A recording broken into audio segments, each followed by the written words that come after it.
আচ্ছা, আপনাদের একটা প্রশ্ন জাগে না?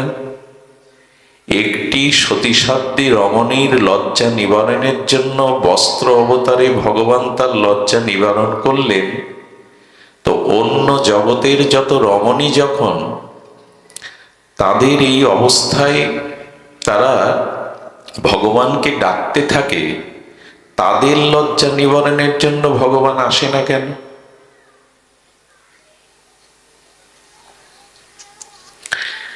ধ্যান দিয়ে শুনছেন কি? অন্য রমণীয় যখন তিনি তার লজ্জা নিবারণের হেতু ভগবানকে আত্মীভরে ডাকতে থাকেন, তখন ভগবান কেন দ্রৌপদীর মতো বস্ত্র অবতারে তার লজ্জা নিবারণ করেন না?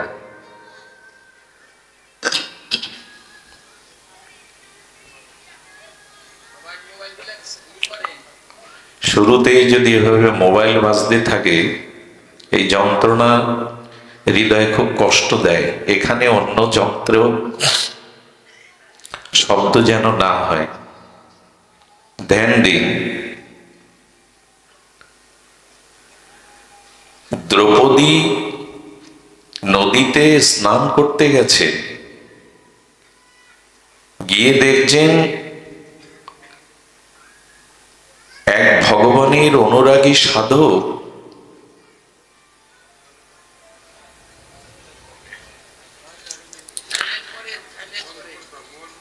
প্রবাহমান শীতল নদীর জলে ভগবানের স্তুতি প্রার্থনা আরাধনা করছিলেন।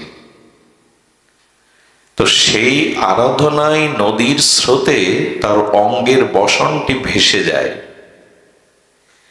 এই ঋষি দেখছেন যে কূলে দাঁড়িয়ে আছে কুলবধূ রমণী, তাই কঠোর শীতকে উপেক্ষা করে তিনি উঠতে পারছেন না, বিবস্ত্র। দ্রৌপদী এই কারণ বুঝতে পেরে তার নূতন বস্ত্রখণ্ড অর্ধেক ফেড়ে নিলেন এবং স্রোতে ঋষির কাছে ভাসিয়ে দিলেন। ঋষি সেই বস্ত্র পরে তার লজ্জা নিবারণ করে যখন উঠে এলো, এই মহাত্মা প্রসন্ন দৃষ্টিতে হৃদয়ে আশীর্বাদ করলেন, যদি কখনো বস্ত্রের প্রয়োজন হয় ভগবান তোমাকে যোগাবে। দান না করলে আপনি পাবেন না। এই জন্য দান, যজ্ঞ, তপস্যা, এগুলির যে ফল তা চিরস্থায়ী নয়। আরো যদি কামনা বাসনা নিয়ে করেন, সেগুলি সার্থকতাও খুব নাই। কি হচ্ছে এই বারবার শব্দযন্ত্র এরকম নাড়িও না, জয় রাধে, এভাবে রেখে দাও, আর হাত দিও না বারবার। কি হয়েছে এখানে বলছেন, যাগ, যজ্ঞ, তপস্যা, দান যদি বৃক্ষ হয়,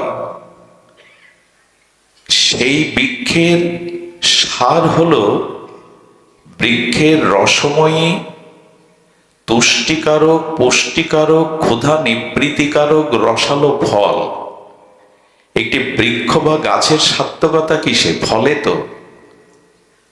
কারণ গাছের শাখা প্রশাখা পাতা এটি আস্বাদনযোগ্য, তো এটি আস্বাদন করে রস বা তুষ্টি বা পুষ্টি বা ক্ষুধা নিবৃত্তি হয় তো। অথচ ওই গাছ থেকে যে ফল হয়, সেই ফল উৎকৃষ্ট, আস্বাদ্য, তুষ্টিকারক, পুষ্টিকারক এবং ক্ষুধা নিবৃত্তি হয়। গাছের সার্থকতা তো ফল দানে।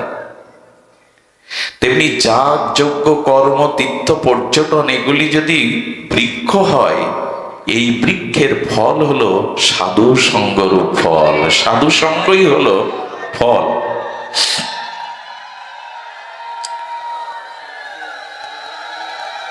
একবার মা, একবার দাও, একবার উলোধ্বনি দাও, বারবার বারবার না দিয়ে একবার দিও। সুধীজন, এখন তো সমালোচকের অভাব নাই। এই একবার বলেছি, এটা যদি মিডিয়ায় যায় বলে উনি কোথায় পেলেন? উলোধ্বনি তো 3 বার আর 7 বার দেওয়ার বিধি। সমালোচনাকারীর তো অভাব নাই। কিন্তু ভাগবতে একবার দিতে হয় এই কারণে, এই মঙ্গল ধ্বনি হলো উলুধ্বনি, তো ভাগবত শব্দই হলো মঙ্গল ধ্বনি। একবার এই কারণে বলা হয় যাতে ভাগবত শব্দটা বাদ না পড়ে, এটাই তো মঙ্গল ধ্বনি। ধ্যান দিন। এখন যাগ যজ্ঞ তীর্থ পর্যটন সৎকর্ম যদি বৃক্ষ হয়, সেই বৃক্ষের রসালো বিগলিত তুষ্টিকারক পুষ্টিকারক ক্ষুধা নিবৃত্তি রসময় ফল হলো সাধু সঙ্গ। জীবের অজ্ঞান মোহ অন্ধকার বিনাশের জন্য সাধু সঙ্গের ন্যায় অন্য কোনো ফলদায়ী আর ভজন নাই। সমস্ত ভজনের সার হলো সাধু সঙ্গ। একটা অদ্ভুত কথা বলি, আপনার হৃদয় পুলকিত হবে, আপনার হৃদয়ে রমণ হবে যদি এই কথাটি ধ্যান দিয়ে শুনুন। আচ্ছা, শক্ত বৃক্ষের মধ্যে ফুল আছে, ফুলের সৌন্দর্য আছে, ফুলের সুগন্ধ আছে, ফুলের মধ্যে মধুগন্ধ মধু আছে, কিন্তু ষড় ঋতুতে কি প্রকাশ হয় ফুল ফল সৌন্দর্য? ঋতু কয়টি? 6টি। বৃক্ষ, সেই বৃক্ষের মধ্যে ফুল আছে, ফুলের সৌন্দর্য আছে, ফল আছে, ফুলের মধ্যে মধু গন্ধ আছে, কিন্তু সব ঋতুতে কি প্রকাশ হয়? কোন ঋতুতে হয়? বসন্তে। ঋতুরাজ বসন্তে দক্ষিণা সমীরণে এই ধরিত্রী মা সিঙ্গার করে। বসন্ত হলো এই ধরিত্রী মা। নববধূ বিবাহের দিনে যেমন ওই কন্যাকে সাজানো হয়, ধরিত্রী সেজে ওঠে বসন্তে। বসন্তে ধরিত্রী মাকে সিঙ্গার করা হয় ফুল ও পল্লবে মধুগন্ধে ভ্রমরের গুঞ্জনে দক্ষিণা সমীরণে। এখন ওই শক্ত বৃক্ষ বা গাছের মধ্যে ফুল ছিল, দেখা যেত তো? গাছের দিকে পাতার দিকে তাকালে ফুল দেখা যাবে তো? বসন্ত ছাড়া শীত বা বর্ষায় দেখা যাবে না। ওর মধ্যে মধু আছে, গন্ধ আছে, সৌন্দর্য আছে, ফুল আছে, ফল আছে, কিন্তু বসন্তেই কেবল প্রকাশ হবে, অন্য ঋতুতে প্রকাশ হবে না। তেমনি প্রত্যেক জীবের মধ্যে কৃষ্ণ প্রেম আছে, প্রত্যেক জীবের মধ্যে কৃষ্ণ প্রেম আছে, শুদ্ধ ভক্তি আছে, কিন্তু সব সময় প্রকাশ হয় না। কখন হয় জানেন? বসন্তরূপী সাধু সঙ্গ যদি কেউ পায়, সাধু সঙ্গের দ্বারাই তার চিত্তে প্রেম ভক্তি প্রকাশ হয়ে ওঠে। বসন্ত ছাড়া বৃক্ষের ফল ফুল সৌন্দর্য প্রকাশ হবে না, ধরিত্রী সিঙ্গারে সেজে উঠবে না। বসন্তের অপেক্ষা করে কোকিল, বসন্তের অপেক্ষা করে ভ্রমর, বসন্তের অপেক্ষা করে বৃক্ষগুলি।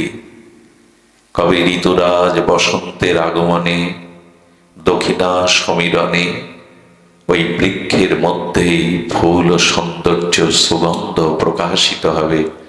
তেমনি মানুষের জীবনে তখনই তার হৃদয়ের অন্তর্নিহিত প্রেম ভক্তি প্রকাশ হবে, সৌন্দর্য প্রকাশ হবে, যখন সাধুর সঙ্গরূপ বসন্ত কারো জীবনে আসবে। এটা ছাড়া অন্য পথ নেই। পৃথিবীতে আজ পর্যন্ত কোন সাধকের ভগবত ভক্তির পেছনে মুখ্য মৌলিক কারণ হলো সাধু সঙ্গ। যতদিন আপনার জীবনে কোনো মহৎ কৃপা মহৎ সঙ্গ না হচ্ছে, ততদিন অন্য কোনো চেষ্টায় আপনি ভগবানের চরণে প্রেম ভক্তি পাওয়ার যোগ্যতা অর্জন করবেন না। আর এই সাধু সঙ্গ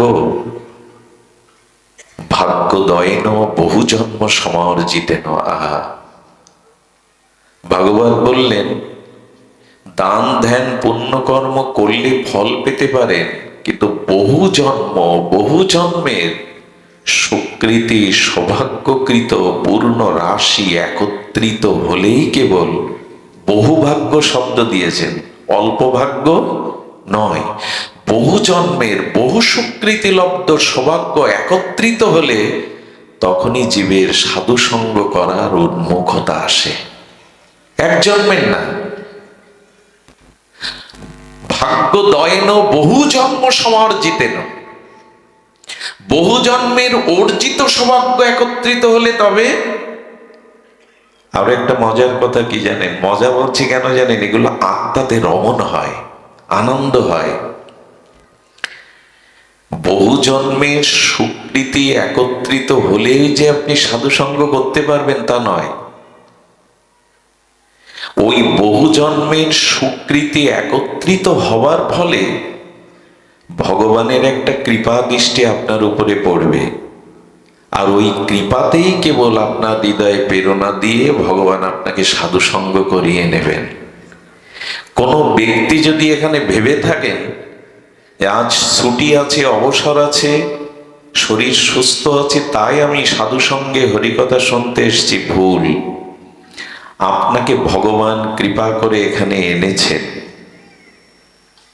কারণ আপনার প্রতি ভগবানের একটা কৃপা দৃষ্টি পড়েছে ওই অনেক জন্মের ভাগ্য পূর্ণ একত্রিত হওয়ায়।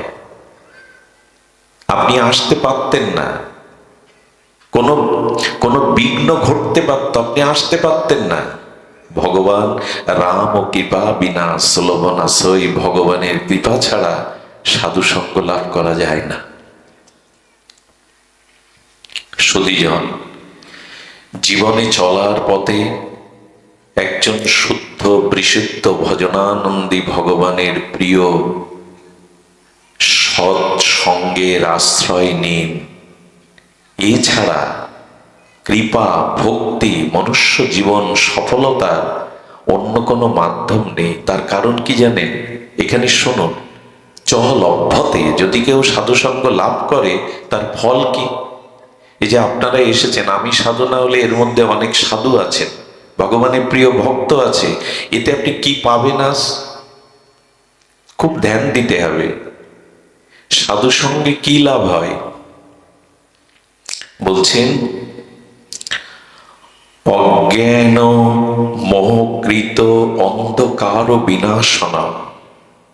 বাবা বললেন আমাদের জীবনে অজ্ঞানতা আছে, আমাদের জীবনে অন্ধকার আছে, আমাদের জীবনে মোহ আছে, আর এইগুলি সব বজায় থাকে বিবেক নেয়াই বিধায়।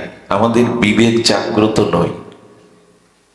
লক্ষ্য করুন, সূর্য উদয়ে রাতের অন্ধকার দূর হয়। আলো জ্বালিয়ে রাতের অন্ধকার দূর করা যাবে? পুরোপুরি যাবে? পাহাড়ে আগুন জ্বালিয়ে দিন, বন অঞ্চলগুলো আগুন ধরিয়ে দিন, পৃথিবীর সমস্ত আলোগুলো একসাথে জ্বালিয়ে দিন, ভোর হবে তো? সূর্য উদয় হলে অন্ধকার দূর হয়। তেমনি মানুষের বিবেক সাধু সঙ্গে ছাড়া জাগে না। ভাগ্য দয়ে তো বিবেক। ভাগবত সাধারণ নয়, সাক্ষাৎ ভগবানের অভিন্ন স্বরূপ, সর্ববেদান্ত সার এই ভাগবত। ভাগ্য দয়ে তো বিবেক। সাধু সঙ্গে কি পাবেন? বিবেক। বিবেকের কেন দরকার? ওই যে রাতের অন্ধকার সূর্য উদয় না হলে যাবে না, তেমনি আপনার আমার জীবনে অজ্ঞান মোহ অন্ধকার সাধু সঙ্গে ছাড়া যাবে না। বিবেক কাকে বলে? আমরা প্রায় দুটো শব্দ একসাথে ব্যবহার করি, বিবেক বুদ্ধিমান ও বিবেকবান বলি না? বুদ্ধিমান বিবেকবান। বুদ্ধি কাকে বলে? বুদ্ধির সংজ্ঞা কি? বুদ্ধি হলো জাগতিক বস্তু পরিস্থিতি ব্যক্তির থেকে যারা সুখ চায় এরা বুদ্ধিমান। খুব ধ্যান দিতে হবে। বস্তু ব্যক্তি পরিস্থিতি পদার্থ থেকে যারা সুখ পেতে চায়, সুখী হতে চায়, এরা বুদ্ধিমান। তার মানে বাড়ি গাড়ি অর্থ সম্পত্তি সুন্দরী রমণী পদ প্রতিষ্ঠা এগুলো বুদ্ধিমানরাই জগতে বেশি পায়। দেখবেন 100 বিঘা জমি 10-5টা পরিবহন শহরে 2-4টে বাড়ি এগুলি থাকলে আমরা তাকে বলি বুদ্ধিমান, তাই না? অনেক লেখাপড়া জানে, অনেক ধন সম্পত্তি অর্জন করেছে, আমরা স্বাভাবিকভাবে তাকে কি বলি? বোকা। কি বলি? বুদ্ধিমান। বস্তুর থেকে যারা সুখ আশা করে তারা বুদ্ধিমান। বস্তু মানে ওই যে অর্থ, সম্পত্তি, পদ, প্রতিষ্ঠা, সুন্দরী, রমণী, এর থেকে যারা সুখে আশা করে তাদের কি বলে? আপনারা একটু কথা বলুন, বললে সহজ হয়। কি বলে?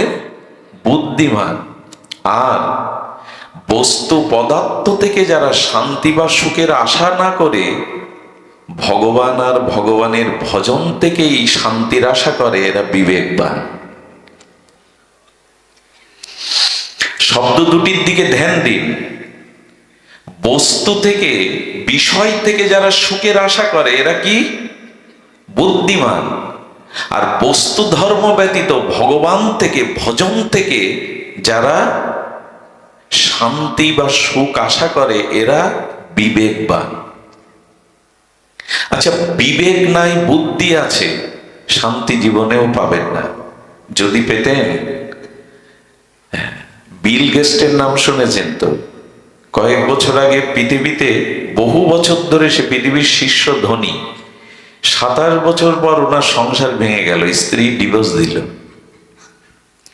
যারা খুব অর্থশালী, বিত্তশালী, একদিন মন্ত্রী ছিল, একটা এলাকা যার কথায় উঠত বসত, এই পদ পেয়েছিল, বাড়ি গাড়ি পেয়েছিল, সম্পত্তি পেয়েছিল, এরা সুখী হয়েছে চিরকালে? একটা জিনিস খুব ধ্যান দিয়ে শুনুন, বস্তুর থেকে কখনো শান্তি পাওয়া যায় বিবেক থেকে।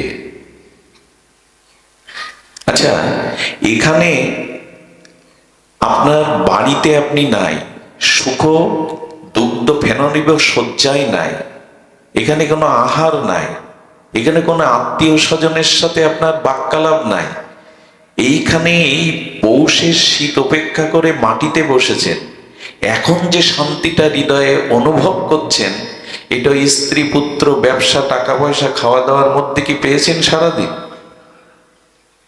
কারণ কি? এইখানে সব থেকে কষ্টে বসেছেন আপনি। আহার নেই, বিছানা নেই, প্রিয়জন নেই, টাকা নেই,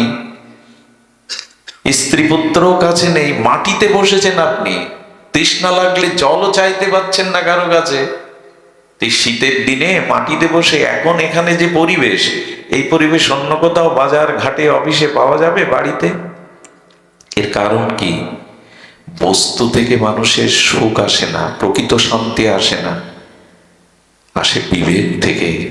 এখানে এই যে 10 মিনিট হরিকথা শুরু হয়েছে, ইতিমধ্যে এই হরিকথার প্রতিটি অক্ষর ব্রহ্মশক্তি এই বাতাসকে, পরিবেশকে, আপনাদের হৃদয়কে বিবেক জাগিয়ে দিয়েছে। আর এই বিবেকের কারণেই এখানে শান্তি পাচ্ছেন আপনি। এই জন্য বুদ্ধিমান আর বিবেকবান এক জিনিস নয়। সাধু সঙ্গে যেটা পাওয়া যায়, ভাগ্য, বহু ভাগ্যের এই সাধু সঙ্গ প্রাপ্ত হলে শাস্ত্রে বলছেন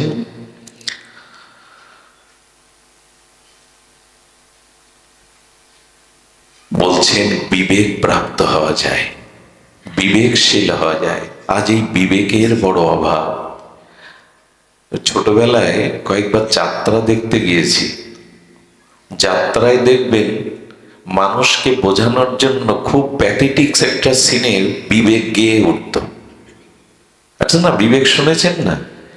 মনের ভাষাগুলো তার শব্দ সুরের দ্বারা, বিবেক যখন গাইতো, মানুষ সেই বিবেকের বাণী পরিস্থিতিতে তারা উপলব্ধি করতে এই কথাগুলো দরকার ছিল বলা। আজ মানুষের বুদ্ধি আছে, বিবেকের বড় অভাব। এজন্য সাধু সঙ্গে কি দেবে বলছেন? অজ্ঞান অন্ধকার হেতুকৃত,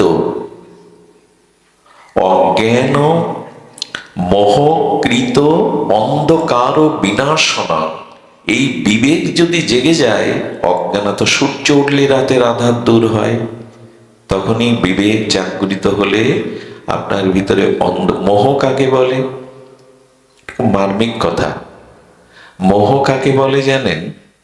মোহ হলো যে বস্তু আমার অধিকারে নাই, যে বস্তু আমার আমার প্রাপ্ত নয়, যে বস্তুর অধিকার চর্চাটা আমার অনধিকার চর্চা, শাস্ত্র লঙ্ঘন, সেই বস্তুকে নিজের বলে দাবি করে ভোগ করতে চাওয়ার নাম মোহ। ঘুম যেন না আসে, একটু কৃপা করুন। ঘুম চোখ দেখলেই আমার পাঠ হারিয়ে যাবে, কৃপা করুন। আমি 4 ঘন্টার পথ অতিক্রম করে 1 সেকেন্ডও দাঁড়াইনি। আমি পারলে আপনাদের পারা উচিত। শুনুন, ঘুমাবেন না, ধ্যান দিন। মোহ কাকে বলে? রাবণের সামনে শূর্পণখা গিয়ে যখন নাক কান ছেদনের কথা বলছে, তখন সীতার রূপের মহিমা বলেছিলেন। কার রূপের মহিমা? মা জানকী জগৎলোককে সীতার রূপের মহিমা। আর রাবণ শূর্পণখার মুখে সীতার অপরূপ রূপ মাধুর্যের বর্ণনা শুনে মোহ এসে গেল, সীতা চাই। 5টি জিনিস থেকে একটু দূরে থাকবেন। আমার দিকে ধ্যান দিন, খুব মূল্যবান কথা। কয়টা জিনিস? আপনি আপনার জীবনে বিবেক জাগাতে পারবেন। আপনার আগামী জন্মের মৃত্যুর পরের পথটা আলোর পথ হবে, অন্ধকারের পথ হবে না। আপনি আমি শূকর কুকুরে হিংস্র জীব জন্তুতে সর্প কীট পতঙ্গে জন্মাবো না, যদি এই 5টি জিনিস ধ্যান দিতে পারেন। এই 5টি জিনিস আজ থেকে, এখন থেকে, এই মুহূর্তে প্রতিজ্ঞাপূর্বক একটু ত্যাগ করতে শিখেন। একদিনে হবে না, 1-2 মাসেও হবে না, ক্রমোন্নতিতে অভ্যাস করুন। সেটা হলো বৃথা ব্যর্থ চিন্তন, ব্যর্থ দর্শন, ব্যর্থ ভাষণ, ব্যর্থ ভ্রমণ। আর কটা হলো? ব্যর্থ চিন্তন, ব্যর্থ ভাষণ, ব্যর্থ দর্শন, আর ব্যর্থ ভ্রমণ, আর ব্যর্থ বাক্য। এই 5টি আপনার জীবন থেকে যদি ত্যাগ হয়, বিবেক উদয়ের দ্বারা মোহ অন্ধকার দূরীভূত হয়ে প্রেম ভক্তি লাভের যোগ্যতা অর্জন করবেন। প্রথমে বলি ব্যর্থ চিন্তন। আচ্ছা, চিন্তাটা কোথায় আসে? চোখে মুখে, রক্ত মাংসে? চিন্তা কোথায় আসে? মনে। বাহ, আপনারা তো ভাগবত জানেন। চিন্তা কোথায় আসে? সুখ দুঃখের ধর্মটা চোখে মুখে শরীরে হাত পায় না, মনে। সুখ দুঃখটা আসে কোথায়? মনে। এখন প্রশ্ন হলো, মন আপনার না আপনি মনের? একটু একটু ভেবে দেখুন তো, মন আপনার না আপনি মনের? খুব কঠিন হবে ভাবতে গেলে, কারণ চিন্তাশীল ব্যক্তি ভালো করেই জানেন মন আমার কথা মানেও না, শোনেও না। মন যদি আমার হতো, আমার বশে থাকতো, আমি যা বলতাম মন তাই শুনতো। কিন্তু অনন্ত জন্ম ধরে আমি মনের কথা শুনে বেড়াচ্ছি, মন আমার কথা। মন কার তাহলে? আপনারা বলছেন না মানে মন আপনাদের, আমার নাই মন। তার মানে মনকে আমরা বশ করতে পারিনি। আরেকটা জিনিস শুনুন, মন যদি নিজের বশে না আসে, অনন্ত জন্মেও আপনি মুক্তি পাবেন না। এই মনেই বন্ধন আর মনেই মুক্তি। কি বললাম? মনেই বন্ধন, মনেই মুক্তি। মনই সকল কিছুর নির্ণয় করে দেয়। বলে একই জিনিস বন্ধন আবার মুক্তি, একই জিনিস ওপরে ওঠায় নিচে নামায়, একই জিনিস জন্ম মৃত্যু চক্রে ঘোরায় আবার মুক্তি দিয়ে দেয়। একটা দৃষ্টান্ত দিয়েছেন আচার্যরা। তালা লাগাই না আমরা প্রতিদিন, তালাটা যখন এইভাবে মোড়া দিই তখন কি হয়? লেগে যায়। আর যখন এইভাবে মোড়া দিই, যাতে লাগালাম খুলতে অন্য চাবি লাগে কি? যে চাবিতে তালাটা বদ্ধ করলাম, উন্মুক্ত করতে খুলতে অন্য চাবি লাগে কি? বলে বাহ, এই তো মজার ভালো, একদিকে দিলে লাগে, একদিকে দিলে খোলে। তেমনি মন আপনাকে মুক্তি দিতে পারে, আবার অনন্তকাল সংসারে বেঁধে ফেলতে পারে।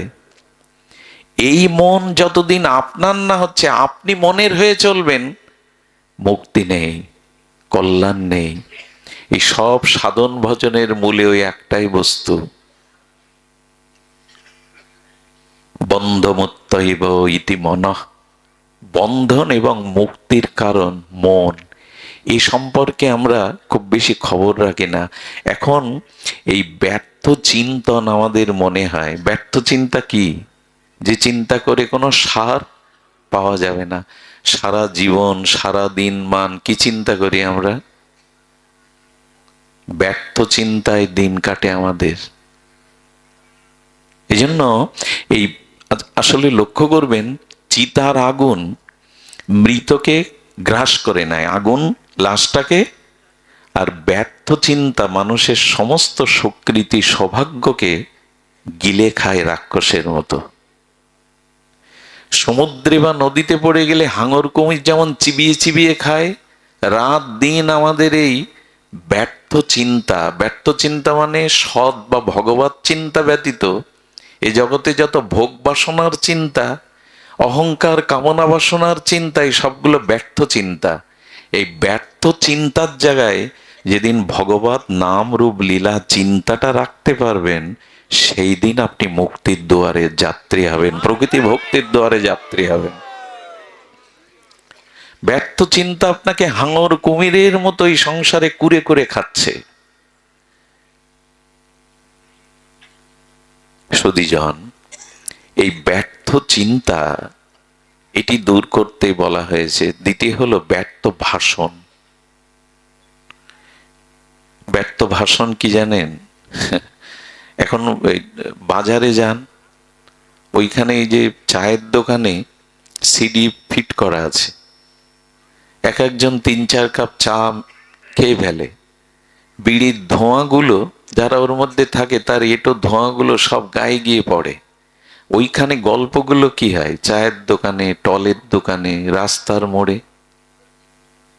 এই যে ব্যর্থ ভাষণ মানে কি? বিষয় কথা আলোচনা করা। মানুষের এমন একটা অভ্যাস হয়ে গেছে, বাড়িতে তার কথা, তার মানে ব্যর্থ ভাষণ শোনার কেউ নেই। বউ তো শুনতে চায় না, ছেলে মেয়েও শুনতে চায় না। সেই বাড়িতে ব্যর্থ ভাষণ শোনার শ্রোতার অভাবে মানুষ পাড়াতে সম্পর্ক করে, গিয়ে একটু কথা বলা যাবে। পাড়াতে না পেলে বাজারে যায়। আর কোথায় যাবেন? এরপরে নরকে যেতে হবে ওই ব্যর্থ ভাষণের দ্বারা। কথা প্রয়োজন বাদে আন কথা বলবেন না, এটা সর্বনাশের মূল কারণ। 10টা আন কথা বললে তার মধ্যে 2টো পরনিন্দা, পরচর্চা এসে যাবে। আর ওই পাপ থেকে আপনি নিজেকে মুক্ত করতে পারবেন না। মদ্য মাতালও যদি কখনো সাধু কৃপা পায়, উদ্ধার হয়, কিন্তু পরনিন্দাকারী, সাধু নিন্দাকারীর কোনো জন্মে উদ্ধার নেই। তো এগুলো কথার মধ্যেই তো আসে। আর আমরা কেমন চালাক জানেন? যার প্রতি আমাদের ওই যে নিন্দা করা অনেক জন্মের অভ্যাস। তো বলি কি, বিল্লমঙ্গল বাবাজির পাঠ ভালো লাগে, ওনার সবকিছু ভালো, কিন্তু বাংলায় কিন্তু একটা শব্দ আছে জানেন তো? ওনার সব ভালো বলে, মিষ্টি মিষ্টি করে যুক্তি দিয়ে বুঝিয়ে বলে, কিন্তু কিন্তুটা না দিলে হতো না। কিন্তু মানে এই জিনিসটা ওনার আমার ভালো লাগে না। সব ভালো বলে এসে যার যা অভ্যাসটা বেরিয়ে পড়ে। একবার বঙ্কিম সাহিত্য সভায় একজনকে সভাপতি করা হয়েছে। সে আকার মূর্খ, টাকার জোরে ওই স্কুলের হয়, অনেক জায়গায় সব হয় কিনা, তো উনি তো গ্রাম্য আঞ্চলিক ভাষায় কথা বলেন। তো বলেন, বঙ্কিম সাহিত্য সভাতে আপনাকে শেষ 2টো কথা বলতে। বলে, আমি মাইক ধরেই কথা বলতেই পারি না, আর আমি তো জানিই না বঙ্কিম বাবু সম্পর্কে। বলে, আমি শিখিয়ে দেব, আপনি একটা লাইন বলে সবাইকে নমস্কার করে আজকের সভা সমাপ্ত হলো। কি শিখিয়েছে জানেন? বঙ্কিম বাবুর সাহিত্যতে একটা লাইন ওনাকে মুখস্থ করানো হয়েছে, যে ঘন অরণ্য হতে কৃষকায় কালো সিগালটি বাহির হইয়া পলাইয়া গেল। তো আজ আমাদের জীবনের যেন এমনি করে অবিদ্যা অন্ধকার পালিয়ে যায়। আপনাদের প্রতি নমস্কার, আজকে সভা সমাপ্ত। উনি কি বলেছেন জানেন? বলেন, ঘন অরণ্য হইতে কৃষকায় কালো সিগালটি বাহির হইয়া কোথায় যে পুলাইল বেরিয়ে পড়েছে। বুঝতে পারছেন তো? আঞ্চলিক ভাষাটা পলাইল হয়নি, কারণ যার যা ভেতরে ভাব ভাষা হয়ে তাই বেরিয়ে পড়ে। যত আটকাতে চেষ্টা করেন, তো 10টা আনকথা বললে তার মধ্যে 2টো সাধুনিন্দা, পরনিন্দা, পরচর্চা, সাংসারিক কথা এসেই যাবে। দয়া করে ব্যর্থ ভাষণ বন্ধ করুন। আনকথা বললেই অপরাধ হয়ে যায়। মানুষের সাথে মানুষের শত্রুতা তৈরি হয় কোনো একটা কথায়। ওই যে বলতে বলতে এমন একটা কথা তার প্রতিকূলে চলে গেল। এই জন্য কথা যদি বলতে হয়, ইষ্ট কথা বলুন, ভগবত কথা বলুন, সৎ কথা বলুন। আন কথার পরিণাম বুঝেছিল কইকেয়ী। মন্থরার কয়েকটা কথা কানে যাওয়ায় অযোধ্যাতে আগুন জ্বালিয়ে দিল। স্বামীর মৃত্যুর কারণ হলো রামকে বনবাসে পাঠালো, নিজেও বিধবা হলো, শুধুমাত্র কয়েকটা আন কথা কানে দেওয়ায়। আর আমাদের রাজ্যে যা হয়, আমার মেজ জামাই ওসি, পাশে যারা এই গল্প শোনে তারা বলে, তাহলে বড় জামাই? বড় জামাই তো প্রফেসর, ছোট জামাই নিশ্চয়ই। শুরু হয়ে যায়। এর প্রয়োজন আছে? এই জন্য ব্যর্থ ভাষণ বন্ধ করুন। ব্যর্থ ভাষণ আপনার জীবনের প্রগতিকে নষ্ট করে দেবে। ব্যর্থ চিন্তন, ব্যর্থ ভাষণ, ব্যর্থ দর্শন। আজ পৃথিবীতে মনুষ্যত্বের ক্ষয়, মনুষ্যত্ব মানবতার যতটুকু ক্ষয় হচ্ছে, তা একটা কারণে, ব্যর্থ দর্শনে। পৃথিবীর আজ অবক্ষয়ের, মানবিক অবক্ষয়, মনুষ্যত্বের অবক্ষয়, চরিত্রের অবক্ষয়ের মূল কারণ হলো, প্রায় 80% কারণ হলো ব্যর্থ দর্শন। আপনি যা দেখেন তার প্রভাব আপনার মনে পড়ে। শিখলে কোথায়? দেখলাম যেথায়। কি দেখি আমরা সারাদিন? খুব ভালোই জানি যে আমরা কি দেখি। আপনাদের মনে পড়ে ভাগবতে অজামিলের কথা শুনেছেন না? ইনি যাজ্ঞিক ব্রাহ্মণের পুত্র, হোম করেন, বেদ পাঠ করেন, বিবাহ করেছে, ছেলে মেয়ে আছে, পিতামাতা আছে। হোমের কাঠ জঙ্গলে জোগাড় করতে গিয়ে এক বেশ্যা পতিতার সাথে এক পুরুষের অশ্লীল দৃশ্য দেখে ফেলায় তার মনের মধ্যে কাম প্রবেশ করলো। পিতামাতাকে ত্যাগ করে, স্ত্রী ত্যাগ করে, সেই পতিতাকে বিয়ে করে চুরি, ডাকাতি, রাহাজানি এমন কোনো পাপ কর্ম নেই যে অজামিল করেনি, শুধুমাত্র একটা দৃশ্যের কারণে। আপনি মন্দিরে ভগবানের কি পোশাক পরানো আছে 10 দিন আগে দেখেছেন, আজ বলতে পারবেন না, কিন্তু 10 বছর আগে একটা অশ্লীল দৃশ্য এখন আপনার স্মৃতিপটে আঁকানো আছে। এই জন্য দয়া করে ব্যর্থ দর্শন বন্ধ করুন। এগুলোর এক একটা উপায় আছে, আমি বলে দিচ্ছি। এগুলো আসলে ভাগবত যদি 7 দিন একটা না হয়, তাহলে সিন্ধুতে বিন্দু হয়তো এর এক একটা বিষয় এক এক দিনের পাঠের বিষয় হয়ে যায়। ব্যর্থ দর্শন কি করে বন্ধ হবে? দ্বিতীয় শুনুন। চতুর্থটা হলো, আমরা কি বললাম? ব্যর্থ চিন্তন, ব্যর্থ ভাষণ, ব্যর্থ দর্শন, ব্যর্থ ভ্রমণ। আমরা এই যে ভ্রমণ করি, বেড়াতে বের হই, কোথায় যাই আমরা? সেখানেই যাবেন যদি প্রকৃতির মাঝে যেতে পারেন, কোনো নদী বা পাহাড়ের কাছে যেতে পারেন, যদি কোনো একাকী সাগরের তীরে দাঁড়াতে পারেন, যদি কখনো আকাশকে, নক্ষত্র তারকা খচিত আকাশকে যদি অনেকক্ষণ অবলোকন করতে পারেন, বলেন এই ভ্রমণগুলি আপনার দার্শনিক বিচার এনে দেবে। ভ্রমণ করবেন, কিন্তু এমন জায়গায় নয়। কি অবাক কাণ্ড জানেন? অনেক ধনীরা সপ্তাহে একদিন ছুটির দিন দামি হোটেলে ওই অখাদ্যগুলো খেতে যায়, ভ্রমণ করতে যায়। ছুটির দিনে যায় কিনা দাদাজি? যায়। কি যায় জানেন? ছুটির দিনে কোনো সিনেপ্লাক্সে, মানে সিনেমা দেখতে, অশ্লীল সিনেমা দেখতে চলে যায়। ভ্রমণ কোথায় করতে হয়? নদীর পাশে গিয়ে দাঁড়ান, প্রকৃতির মধ্যে গিয়ে দাঁড়ান। একবার এস এম সুলতান, আমাদের নড়াইলের এই বিশ্ববন্দিত চিত্রশিল্পীর কাছে আর্ট কলেজের কিছু ছাত্ররা গেছেন। উনি অবিবাহিত ছিলেন, নিজেকে সুন্দর করে সাজিয়েছেন, একটা শাল ঘাড়ে দিয়েছেন, সুন্দর করে সাজছেন আয়নার সামনে। ছেলেরা বলছে উনি কোথায় সফরে যাবেন? বলেন স্যার এসেছিলাম আপনার সান্নিধ্যে। কোথাও যাবেন আপনি? বলো ফুল বাগানে যাব। ফুল বাগানে যাচ্ছেন আপনি এভাবে সাজছেন? বলে সুন্দরের কাছে সুন্দর হয়ে যেতে হয়।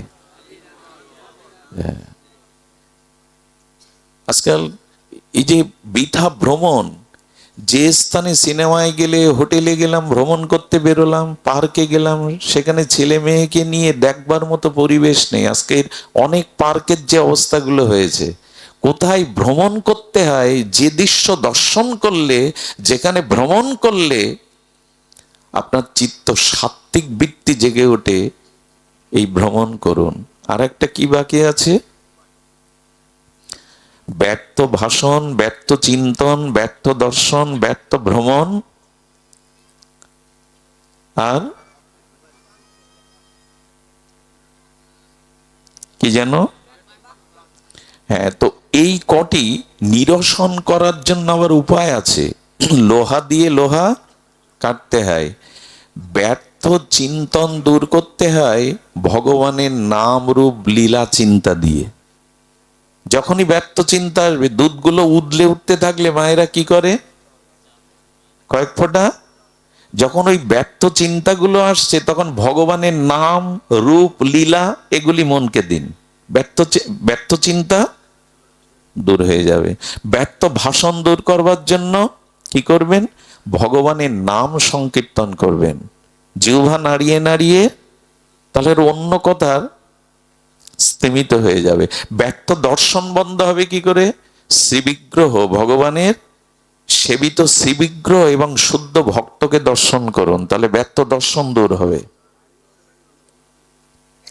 আর শাস্ত্র কথা আলাপন করুন, ব্যর্থ ভাষণ দূর হবে, ব্যর্থ ভ্রমণ দূর হবে। শ্রীমন্দিরে যান, কোন মহাতের সাধন স্থলিতে যান, যেখানে বসে ওনারা সাধন ভজন করেছেন। বৃন্দাবনে যারা যায়, আগে প্রেম মন্দিরে যাবেন না। প্রেম মন্দিরটা অভূতপূর্ব দৃশ্যমান, সৌন্দর্যে ভরা। যাবেন, যাবেন না বলছে না, কিন্তু প্রথমে যাবেন না। কোথায় যাবেন জানেন? যেখানে রূপ সনাতন বসে বসে ভজন করেছেন। সে জায়গাগুলো এরকম পাথর দিয়ে বাঁধানো না, কিন্তু ওই পরিবেশে গেলে তাদের ভজন অনুভূতিগুলো আপনার হৃদয়কে স্পর্শ করবে। লোহা দিয়ে লোহা কাটুন। আমি সাধু সঙ্গ নিয়েই বলতে শুরু করেছিলাম, এই জিনিসগুলো খণ্ডন করে যদি শুদ্ধ কোনো সৎ মানুষের সঙ্গ পান, তবে পেতে গেলে আপনি পেয়ে যাবেন। ভগবানের কৃপাতেই শুদ্ধ সাধু সঙ্গ পেয়ে এই জন্মেই উদ্ধার হতে পারবেন। প্রেম ভক্তি আপনার জেগে যাবে, বিবেক জেগে যাবে। দুটো জিনিস আপনাকে আয়ত্ত করতে হবে। কয়টা মা? দুটো। খুব লক্ষ্য করে শুনতে হবে। এই দুটি জিনিস যদি অর্জন করতে পারেন, তখনই আপনার প্রতি ভগবানের দৃষ্টি পড়বে এবং কোনো মহৎ এই চলার পথে পেয়ে যাবেন। আপনাদের সাথে আমার কোনো সম্পর্ক আছে রক্তের? এই যে মকসেদপুর, ফরিদপুর থেকে ওরা আজ বোধাটায় গিয়েছিল, ওদের সাথে আপনার ব্লাড কানেকশন নেই। ওরা ওইখান থেকে আবার ছুটে এসছে গোপালগঞ্জ থেকে। কই, ওদের সাথে তোমার অর্থনৈতিক লেনদেন নেই, ব্যবসার কোনো সম্পর্ক নেই, আত্মীয় পাতানো নেই। কি হয় জানেন? কোনো না কোনো জন্মের কোনো স্বীকৃতি ছিল এদের আপনাদের সাথে, নাহলে এভাবে সঙ্গ হতো না। চিনি না জানি না একটা সম্পর্ক হতো না। ভগবান মিলিয়ে দেবে যদি দুটি জিনিস আপনি আপনার চরিত্রে আনতে পারেন। একটু কষ্ট হলেও, একটু শ্রমসাধ্য হলেও, দুটি জিনিস খুব ধ্যান দিয়ে শুনতে হবে, আমাদের জীবনের আলো এনে দেবে। আচ্ছা, তার আগে বলি, এই দুটি জিনিসের আগে একটু গীতাতে প্রবেশ করতে হবে, শ্রীমদ্ ভগবত গীতাতে। গীতা শুরু করেছিল কে মা? গীতা শুরু করেছিল কে? মানে গীতার প্রথম বাণী কে বলেছিল? ধৃতরাষ্ট্র। ধর্মক্ষেত্রে কুরুক্ষেত্রে সমবেত যুজুৎসব মামুকা পাণ্ডবশ্চ এব কিং অকুর্বত সঞ্জয়। এই শ্লোকটি কার? ধৃতরাষ্ট্রের। সর্বশেষ শ্লোক কে বলেছেন? সঞ্জয়। সর্বশেষ শ্লোকটা কে বলেছেন? সঞ্জয়। আচ্ছা, গীতা ভগবানের বাণী, তো ভগবানের চিন্ময় লোকত্রীয় দিব্য বাণী, তো শুরু করলেন না ভগবান, বিশ্রামও করলেন না, অথচ গীতায় ভগবানের বাণীতে ভরা। কেন ধৃতরাষ্ট্রকে দিয়ে গীতা শুরু হলো আর কেন সঞ্জয়কে দিয়ে বিশ্রাম হলো? গীতা তো ভগবানের চিন্ময় লোকত্রীয় দিব্য বাণী, তাই না? তো শুরুটা ভগবানের করা উচিত ছিল, বিশ্রামটা ভগবানের কোনো বাণী দিয়ে করা উচিত ছিল। কিন্তু সঞ্জয় বিশ্রাম, অর্থাৎ শেষ কতগুলো খুব মূল্যবান, সঞ্জয় বিশ্রাম দিচ্ছে, এরা শুরু করছে ধৃতরাষ্ট্র। ধৃতরাষ্ট্রকে যিনি জ্ঞানন্ধ, জাগতিক ভাবেও অন্ধ। জ্ঞানন্ধ না হলে পাণ্ডবদের বিষ খাইয়ে মারা হচ্ছে, যতুগৃহে পুড়িয়ে মারা হচ্ছে, দ্রৌপদীর বস্ত্রহরণ করছে, বসে বসে উনি দেখছেন। উনি জ্ঞানেও অন্ধ, বাইরেও জন্মন্ধ। তো জন্মান্ধ ধৃতরাষ্ট্রের দ্বারা গীতা শুরু হলো, এবং ওখানে পক্ষপাতিত্ব করতে আমার পুত্র আর পাণ্ডুর পুত্ররা সমবেত হয়ে কি কেন বলতে পারতেন না কৌরবরা কি করছে? ওখানে ভাগ করলো, আমার পুত্র পাণ্ডুর পুত্র, বিভাজন। এখন ধৃতরাষ্ট্র কারা? যারা জ্ঞান অন্ধ, যারা শুধু নিজেরটাই দেখে। আমরা যখন জন্মাই আমাদের চোখ পুরোপুরি খোলা থাকে তো? গীতার শুরুতে বলছেন চোখ আমরা বন্ধ হয়ে আসি, দৃষ্টির প্রথমেই প্রকাশিত হয় না। প্রকাশিত হলে প্রকটভাবে আমরা সবকিছু দেখতে সমর্থ হই না। ভগবান বললেন জীবনের শুরুটা অন্ধত্ব দিয়ে হোক, কারণ যখন জন্মেছি তখন জ্ঞান বিজ্ঞান চেতনা কিছুই তো ছিল না, ছিল কি? কিন্তু ভগবান বললেন অন্ধ হয়ে অজ্ঞানী হয়ে জগতে এসেছো কর্মফল নিয়ে, কিন্তু যাওয়ার সময় যেন অন্ধ হয়ে যেও না। সঞ্জয় কে জানেন? যার দিব্য দৃষ্টি আছে। সঞ্জয়কে হস্তিনাপুর থেকে কুরুক্ষেত্রের যুদ্ধ বর্ণনা করছেন ব্যাসদেবের কৃপায়, যিনি দিব্য দৃষ্টি। গীতা কি মর্মান্তিক! মর্মান্তিক কেন বললাম জানেন? শব্দটা আঘাত করে যেন হৃদয়ে, বলে মর্মান্তিক সড়ক দূর। গীতা এমন একটি শাস্ত্র যার শুরু শেষ দিয়ে বলা যায় একটা মানুষের জীবন দর্শন। অন্ধত্ব নিয়ে এসেছো, যা নিয়ে এসেছো অন্ধ হয়ে চলে যেও না, যাওয়ার সময় যেন দিব্য দৃষ্টি নিয়ে যেতে পারো, তোমার দৃষ্টি যেন অন্ধ না হয়। দিব্য দৃষ্টি সম্পন্ন সঞ্জয়, যিনি জগৎকে দর্শন করছেন, ভগবানকে দর্শন করছেন, ভবিষ্যৎকে দর্শন করছেন। শুরুটা অন্ধত্ব দিয়ে হোক, শেষটা যেন অন্ধত্ব দিয়ে না হয়, এরই নাম গীতা। গীতার একটি, গীতার প্রথম অক্ষরটা ধ, আর শেষ অক্ষরটা কি জানেন? মতি মার্মা ম, অর্থাৎ ধ এবং ম কি হয়? ময় রে। প্রথম অক্ষরটা ধর্মক্ষেত্রে মানে ধ, আর অন্তিম অক্ষরটা মর্ম ময় রে, কি দাঁড়ালো? ধর্ম। জীবনের শুরু থেকে শেষ দিন পর্যন্ত ধর্মকে ধরে রাখো, তাহলে পতন নাই, তাহলে অস্তিত্ব বিনাশ হবে না। সুধীজন, এই গীতাতেই বলা আছে আপনাকে দুটি জিনিস অর্জন করতে হবে। খুব মার্মিক কথা, যদি আমরা মন দিয়ে শুনি, একটু অলসতা ত্যাগ করে একটা জীবনের নূতন আলো নূতন দিশা পেয়ে যাব। দুটি জিনিস হলো অহংকার ত্যাগ করতে হবে, দ্বিতীয় আপনার জীবনে সংযম আসতে হবে। আমি দুবার বলছি কথাটি, কি কি বললাম? অহংকারকে ছাড়তে হবে এবং জীবনের সংযমতাকে গ্রহণ করতে হবে। তাহলেই কি হবে জানেন? তাহলে আপনার জীবন সফল শুধু হবে না, ভগবান আপনার দিকেই তাকিয়ে থাকবে।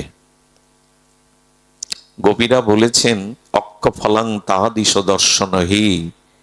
গোবিন্দকে নয়নে দর্শন করে গোপীরা বলছেন এই চোখের ফল লাভ হলো তোমার এই মধুর মরুতি মাধুর্য মরুতি দর্শন। হে শ্যাম সুন্দর, হে ব্রজেন্দ্র নন্দন, হে ত্রিবঙ্গ মুরারি ঠাম, হে ললিত কলা, তোমাকে দর্শন করাই এই চোখের সফলতা।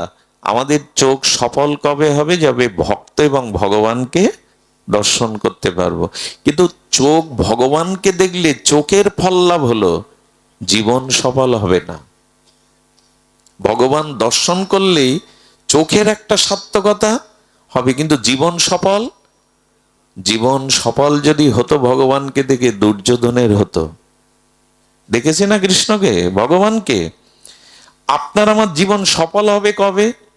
আমি ভগবানকে দেখলে আমার নয়ন সফল হবে, আর আমার জীবন সফল হবে যদি ভগবান কখনো আমার দিকে তাকায়।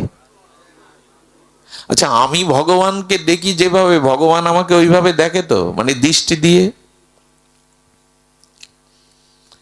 এখানে অনেক জ্ঞানী শ্রোতা আছে, শিক্ষিত শ্রোতা আছে, তারা প্রশ্ন করতে পারে, ভগবান কি তাহলে পক্ষপাতিত্ব করে? ভক্তের দিকে তাকায়, অভক্তের দিকে তাকায় না?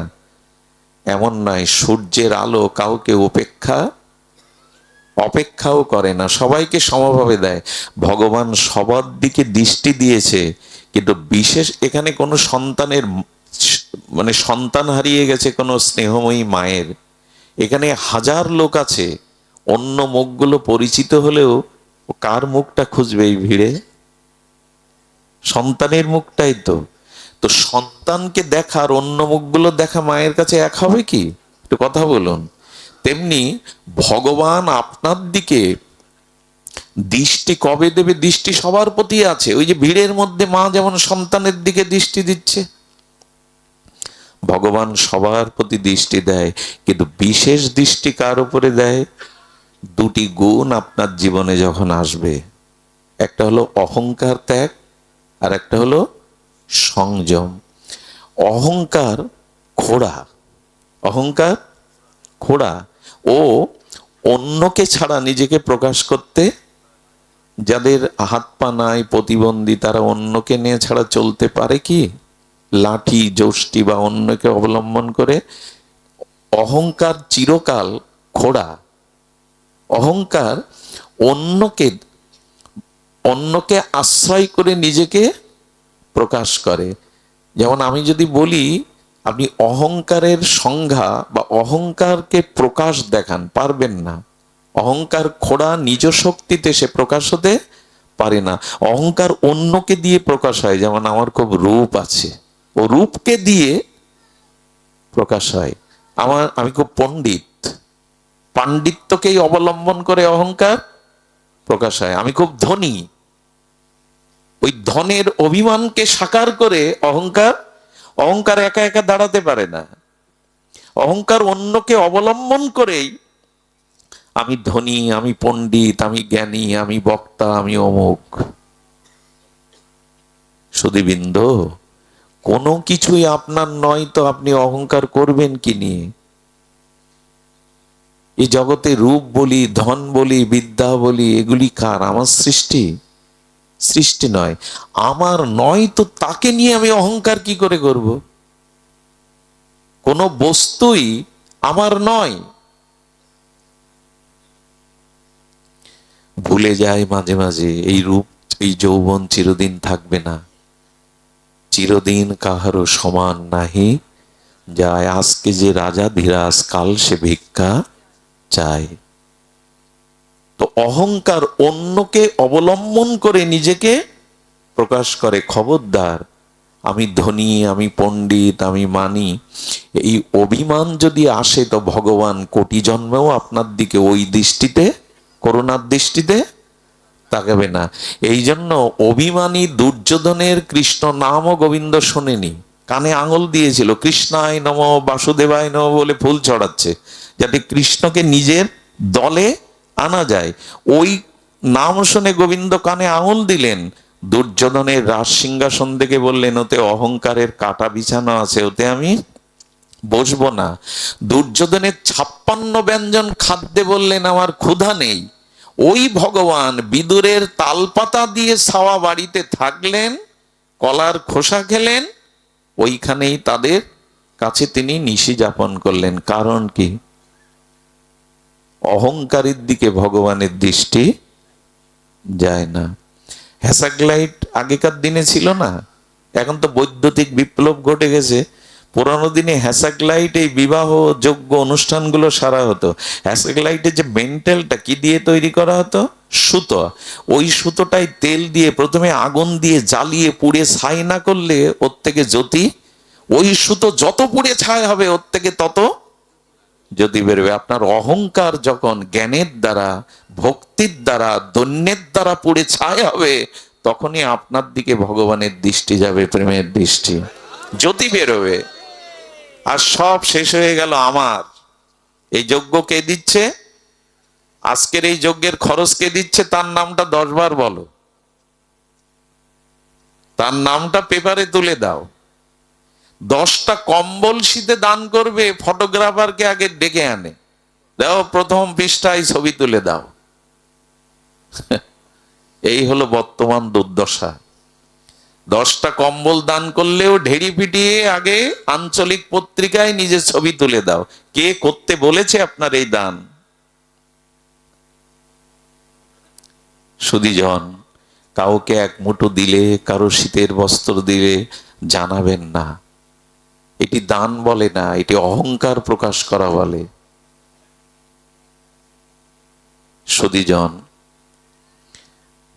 এজন্য অহংকার দূর করতে হবে। দ্বিতীয় কি বলেছিলাম? সংযম। ধ্যান দিয়ে শুনছেন তো? সংযম, সংযম আসতে হবে। অহংকার ত্যাগ হয়ে যখন আপনার জীবনে সংযত বা ইন্দ্রিয় রিপুগুলো সংযত ভাব আসবে, তখনই ভগবানের দৃষ্টি যাবে। একটু লীলা বললে সুবিধা হয় বুঝতে, আমাদের একটু সরল হয়। দুর্যোধন আর অর্জুন যাচ্ছেন ভগবানের কাছে কুরুক্ষেত্রের যুদ্ধের আগে। কারণ কৃষ্ণ একটা বিষয়, সে কার দলে যাবে? তার এত অক্ষণী সেনা কার সহায়তা করবে?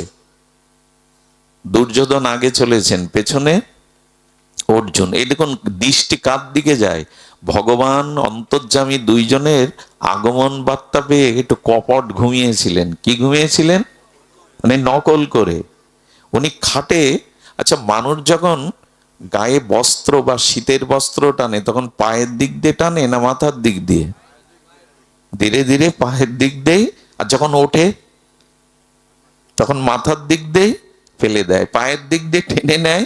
আর যখন নিদ্রা ভঙ্গ করে ওঠে তখন মাথার থেকে ফেলে দেয়। শ্রীকৃষ্ণ দুজনের আসার এই বার্তাটা জেনে কপট নিদ্রায় ওই ওই বস্ত্র টেনে নিয়ে ঘুমিয়েছেন। দুর্যোধন এসে দেখছে কৃষ্ণ নিদ্রা বিভূত হয়ে আছেন, কিন্তু তার মাথার কাছে একটা সিংহাসন। বললেন কৃষ্ণের বুদ্ধি আছে, আমি তো আসবো, আমি তো মহামানী, এটা একটা সিংহাসন তো থাকতেই হবে। সিংহাসনে মানুষের দুটি লক্ষণ দেখে বলা যায় আপনি চঞ্চল না স্থির। প্রথমত কোনো জায়গায় বসে যদি আপনি পা নাচাতে থাকেন, পার উপরে পা তুলে দুলাতে থাকেন, কে গুরুজন সাইডে আসে, কে পাত ধুলো উড়ে পড়ছে, এইসব চিন্তা নেই। যারা নকল করে রাস্তায় হাঁটে, মডেলিং করে হাঁটে অনেকটা ঢং শব্দের মতো, যারা পায়ের উপরে পা তুলে নাচাতে থাকে, জানবেন এরা চঞ্চল, এরা জ্ঞান অর্জনের জন্য প্রস্তুত হয়নি। দ্বিতীয়ত যাদের চোখ এপাশ ওপাশ উপরে নিচে সবক্ষণ এরকম ঘুরতে থাকে, স্থির নয়, এরা মূর্খ, এরা জ্ঞান অর্জনের অধিকারী নয়। দৃষ্টি স্থির হতে হয়। কোনো কিছু লক্ষ্যকে তীর বিদ্ধ করতে গেলে কি করতে হয়? লক্ষ্য স্থির, দৃষ্টি স্থির করতে হয়। এই জন্য ঋষিরা ধ্যান করেন। ধ্যানে ছাড়া মন শান্ত হয় না। কেউ দেখবেন একবার বাম পাশে, একবার ডান পাশে, একবার এইগুলো দেখছে, একবার নিচের দিকে দেখছে, জানবেন এই মূর্খ, জ্ঞান অর্জনের অধিকারী নয়। কিছু লক্ষণ আছে, দেখলেই বোঝা যায় আপনি কি, আপনার গতি কি। সুধীজন, এখন অর্জুন গিয়ে পরে কি দেখছেন? দুর্যোধন পা নাচাচ্ছে আর পাত ধুলোগুলো উড়ে কোথায় পড়ছে? গোবিন্দের মস্তক আছে তোর পায়ের কাছে। দেবতারা অভিশাপ দিচ্ছে, বেটা এত অভিমান তোমার, এত অহংকার তোমার, পতন তো তোমারই হবে। অর্জুন গিয়ে দেখছেন গোবিন্দ ঘুমিয়ে আছেন, অর্জুন মাটিতে চরণের কাছে বসলেন। এই দেখুন, সংযম না হলে ভগবানের দৃষ্টি আপনার দিকে কোথায় বসলেন? পায়ের কাছে। একটা কথা হাত জোড় করে বলি, যারা বসে আছেন চেয়ারে বা টেবিলে, আমি আপনাদের কাছে ক্ষমা চাইছি, কাউকে কষ্ট দেওয়ার জন্য বলা না। যাদের শরীরে অসুস্থতা আছে, যাদের এর বয়স বেশি হয়েছে, যাদের কোনো হাড়ের বা শরীরের প্রবলেম আছে, তারা খাটে শুয়েও ভাগবত শুনতে পারেন। কিন্তু কোনো যুবক, কোনো সুস্থ মানুষ ভাগবতে আসলে তার নিয়ম হলো এই ভাগবতকে, বিন্দাজিকে সম্মান জানানোর জন্য নিচে বসা। এর একটা কারণ বলি, যদি বলে তুমি উপরে বসবে আর আমাদের আদেশ দিচ্ছ নিচে বসার, তুমি তো বড় একটা চেয়ারে বসে, এটা চেয়ার না। এখন এই চেয়ারে আপনি বসে সবসময় ভগবানের কৃপা না হলে, গুরু কৃপা না হলে বলতে পারবেন না কিছু। এই চেয়ারটার নাম ব্যাসপীঠ। এটা বিল্বমঙ্গলের পীঠ না, এটাকে কি বলে? ব্যাস আসন। এটা ব্যাসদেবের সম্মানের জন্য এখানে রাখা, কোনো পাঠকের জন্য নয়। এটা ব্যাস। আর ভাগবত কার লেখা? অপরূষীয় বেদ, বেদান্ত, ভগবানের কৃপা শক্তি, ভগবানের জ্ঞান আবেশ অবতার ব্যাসদেবের দ্বারা। অর্থাৎ এই উপরে বসার কারণ হলো ভাগবতের সম্মানের জন্য, ব্যাসদেবের সম্মানের জন্য। নিচে বসার কারণ কি জানেন? তরল বস্তু গড়িয়ে কোন দিকে যায়? উপরের দিকে। রস বা অমৃত বা তরল বস্তু, ভাগবত হলো প্রেম রস, ভক্তির রস, এটা গড়িয়ে কোন দিকে যায়?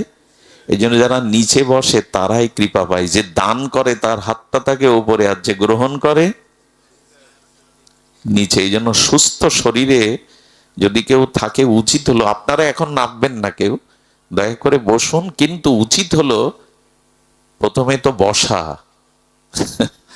উচিত হলো নিচে বসতে হয়, একটা কারণ আছে। আর আপনারা যদি এখানে না আসতেন, এখানে এই আসনে বসাও আমার কোনো সার্থকতা। আচ্ছা, আম বাগানে আমাকে বসিয়ে দিন একা একা, আপনারা কেউ যাবেন না ওখানে, কি করব আমি ওখানে? এই জন্য শ্রোতারাই মহান, শ্রোতারাই সূর্য, আর চন্দ্র হলো বক্তা। সূর্য আলো না দিলে চাঁদ আলো পায় না, অমাবস্যায় দেয় না তাই অমাবস্যা, পূর্ণিমাতে পরিপূর্ণ দেয় বলে পূর্ণিমা। আমাদের এক আচার্য বলেছিলেন, আমি বসেছি চৌকিতে, আমি চৌকিদার, আর যারা জমিতে বসে জমিদার। আপনারাই শ্রেষ্ঠ।